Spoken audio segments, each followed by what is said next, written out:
What's up kitchen table wizards, what's up deck brewers from all over the world. When a new set comes out, it usually has some new mechanics which work great in draft. But in this set there's a really flavorful one called Venture into a Dungeon. So we need to build ourselves a dungeon deck.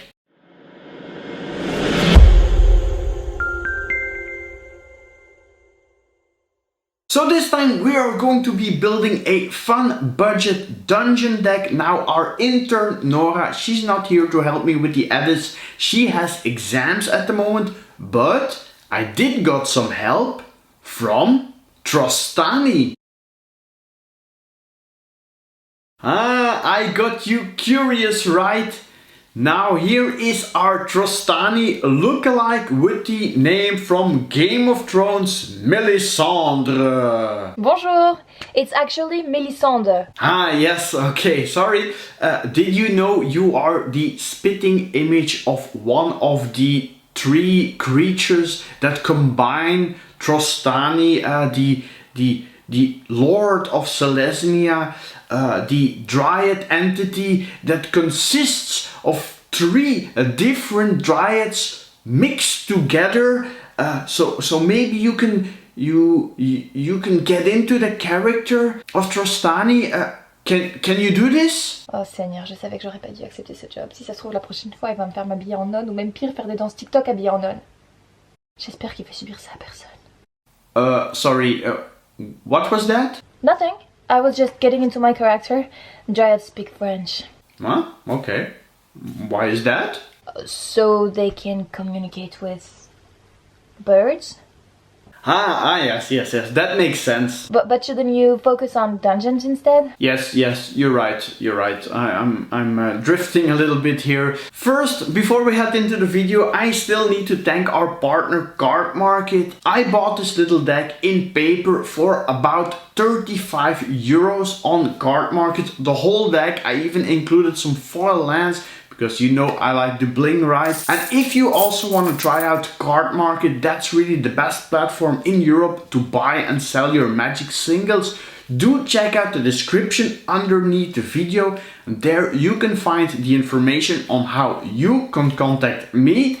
And then I can give you a free 5 euro sign-up voucher for you to try out Cardmarket for free, no strings attached. Now at the end of the video I always give away also a 10 euro voucher of Cardmarket, and if you want to be eligible for this voucher, make sure to subscribe to the channel and also leave something in the comments. I have a question for you. I want to know if you ever built a deck around a certain mechanic. Leave it in the comments below. Tell me which deck, maybe even put the link of the deck if you have a link, so you can give me some inspiration, and maybe next time I will build a deck based on your inspiration. Now let's jump into the dungeon and look at the deck. So we are going to build a dungeon deck, but before I start I will quickly explain the dungeon mechanic. Now Adventures of the Forgotten Realms has 3 dungeon cards like this. I don't know if you can see it. There we go. So different cards with different phases on the card. It's a little bit like sagas.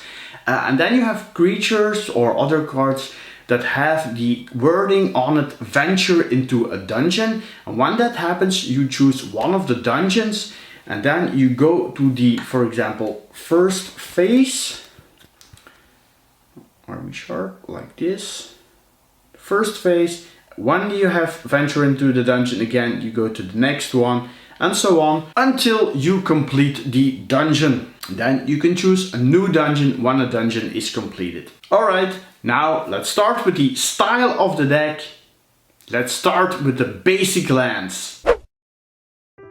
And of course we want to include these 5 dungeon lands in black, white and blue. Next up, 2 Sunken Hollows and 2 Prairie Streams. A Shadow Snarl and a Port Town are also in the deck for our mana fixing. And to end the lands, I also included 1 temple of each color combination. Now I need to be honest. Always be honest, bruh. okay. When I first had a look at the Adventures in the Forgotten Realms set, I was like, the power level is not that great. Is it really good to do something around this mechanic? Maybe it's too weak and it will get beaten by all my other casual decks. But then I really started testing the deck a little bit, and when you have a lot of dungeon cards or venture into the dungeon cards out there, it really goes fast and you can go through a dungeon really fast, get a lot of value out of it. So it's actually a really cool and a little bit of a different way to play the game. So I really was pleasantly surprised about this deck. Now Melisandre will take us now into the dungeon. Melisandre? I'm scared. Well, did you know that at the end of the dungeon there's also a coupon of 75% off Yonak shoes for the online store? Brav, let's go to the dungeon. Let's immediately start with the two all-stars of the deck. A dungeon crawling snake called Yuan Ti, Malison, and a triumphant adventurer. Both 2 creatures for 2 mana that don't mind attacking. Now, when I was younger... A long, long time ago. Yes, thanks for reminding me I'm getting old, Melisandre.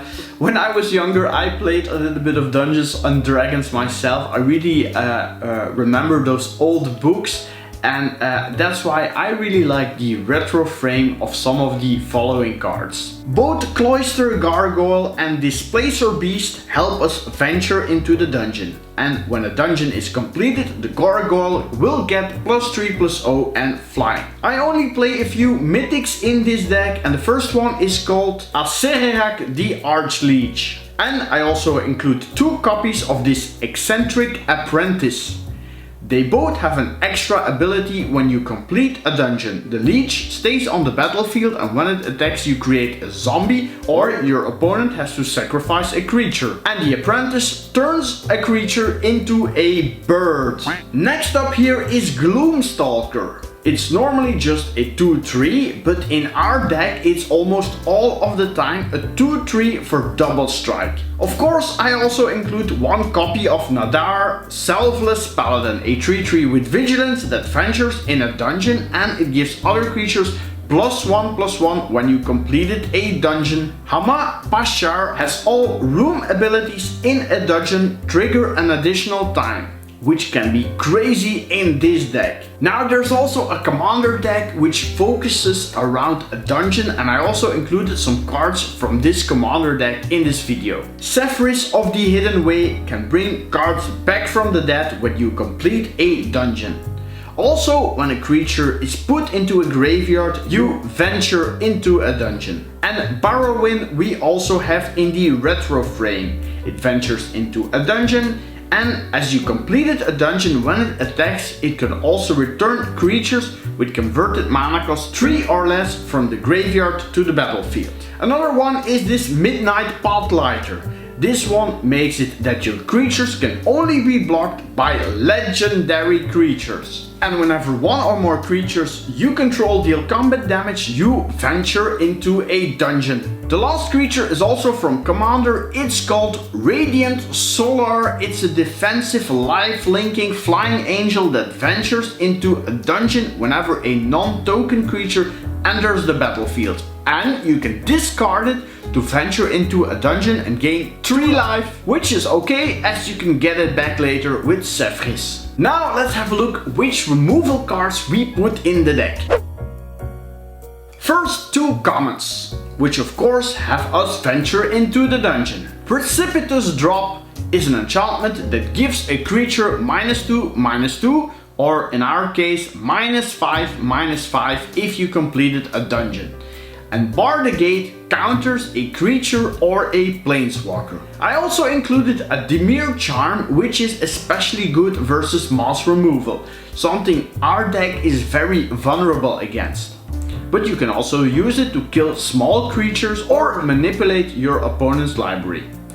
Tyrant Scorn is another flexible removal spell in black and blue that goes great in the deck. And I also included 1 copy of Vindicate for the ability and for the flavor text. Surtout pour les textes de saveur. What was that? Oh, nothing. I was just wondering if you also play equipment. Ah, yes I do. Delver storage is great on the UNT or the adventurer or even on a flying creature. And thieves tools can also be a simple common, and it's quite good and limited. And even in this deck you can equip a creature with power 3 or less to give it unblockable. And I have 22 creatures with power 3 or less in the deck, so it really works well. We're almost at the end of the deck, but I have 3 more cards. The first 2 are enchantments. I included 2 copies of Fly. It's an enchantment that gives a creature flying, go figure, and when it deals combat damage, you venture into a dungeon. And the last one is called Thorough Investigation. It's card draw and dungeon venturing, as whenever you attack, you investigate, meaning you get a clue token, and whenever you sack a clue, you venture into a dungeon. And when I can, I put a planeswalker in the deck. Let's have a look. This one is called Dagon. For 3 mana you get a legendary planeswalker that enters the battlefield with a number of loyalty counters on it similar than the number of lands you control. The +1 is Surveil 2 and the -3 you can exile a creature.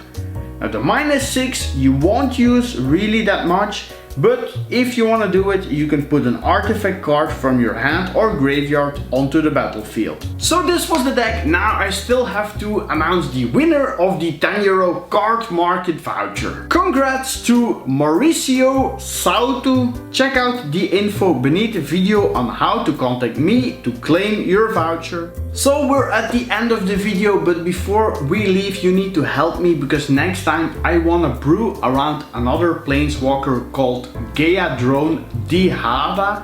So if you have some ideas or if you know some nice combos around that card, leave it in the comments below so you can help me. But when you do, remember, always keep it casual. Bye!